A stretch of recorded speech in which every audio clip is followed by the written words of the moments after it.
Hey guys, Dr. Morse, injury experts. So we just hear that Isaiah likely suffered a foot fracture yesterday that is initially we thought going to avoid surgery and potentially week one would be available. But now it looks like he's actually going to have surgery. So let's talk about the differences here. Now, likely he's coming into his fourth NFL season. He's only missed 2 games due to injury.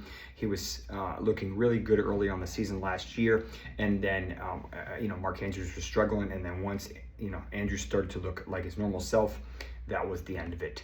And Andrews had a fantastic season and likely didn't get as much love anymore. Now, the offense is pretty much identical to last year, so we would expect relatively the same things, maybe a little bit more efficient from Lamar, which is pretty challenging, but the data shows it's possible.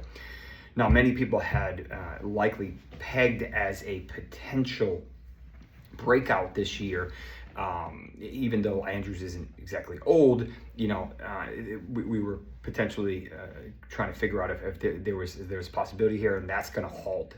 This injury is going to halt that significantly. So I can tell you a couple things that this is likely not. So the fact that they said that he is not a long-term injury and that he can return relatively sooner, earlier in the season, 6-ish weeks, tells me, first of all, it's not a Jones fracture. A Jones fracture is a fracture of the zone 2 of the fifth, always requires a screw or a plate, takes 11 to 12 weeks to return, too high risk to come back sooner. So it's not that. It is not a Liz Frank fracture, which is a fracture between these two bones, which causes a significant instability in the midfoot. It is not that, because that would be season ending. It is unlikely to be any crazy stress fractures like in the calcaneus or in the ankle, because those take a long time, usually non-weight bearing. So we're kind of ruling out some of the stuff here. Obviously, they haven't given us specifics. My suspicion is it's probably a small metatarsal fracture, maybe a stress fracture in the second or third, or maybe an avulsion fracture at the base of the fifth, that they want to do a little bit on, maybe restabilize it or put a little plate in there, but don't really require him to shut it down and take 4, 6, 8, 10 weeks off before he can start ramping up. So we're about almost 5 to 6-ish weeks out from week one. Realistically, I do not think he's going to be ready for week one, and even so, he's going to take probably at least a month to acclimate. So this is going to give Mark Andrews a little bit of a boost now that he doesn't have another tight end potentially competing with. They'll probably put carbon fiber inserts in the shoe to help stabilize that fracture. But this is going to take some time for him to get acclimated. But the good news is that this could have been a lot worse. This could have been a ligament tear, this could have been ACL or an Achilles or a Liz Frank or Jones or something more severe. But at least for the first month of the season, he's probably not either going to be on the field or not going to be very effective.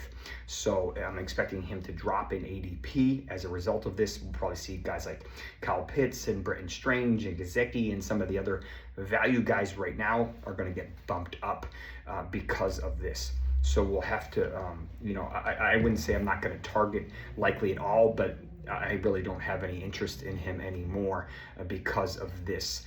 It's just going to derail his season, and we weren't really expecting him to get a whole ton of targets in that dual tight end backfield, as opposed to someone like a Gesicki or Britton Strange or even Kyle Pitts, who should be the only tight end on the field that should get a decent amount of volume, and he's basically going at the same price. So unfortunate injury, could have been a lot worse. Indirectly helps Mark Andrews. We will provide you more injury analysis when it comes out. But I don't know if they're going to put him on PUP, but I expect him to miss at least the first or second week of the season. And if he doesn't, he's probably going to be more of a decoy and kind of get his legs going, because he's going to miss this whole next month and not really be able to get acclimated. So he's going to lose that. If you're looking for injury news and insight, consider subscribing to the YouTube channel for the Injury Experts or the TikTok channel. You can also look at get a free membership to theinjuryexperts.com. We have a super extensive injury history, and if you want to do a premium membership, you will even get more very exclusive content, weekly and daily updates on injury histories and injury reports, so that you can be competitive and stay ahead of your competition in your leagues from the waiver wire and so on and so forth. Draft guides out this week. Looking forward to another fantastic season. We'll see you tomorrow on a new injury. Take care.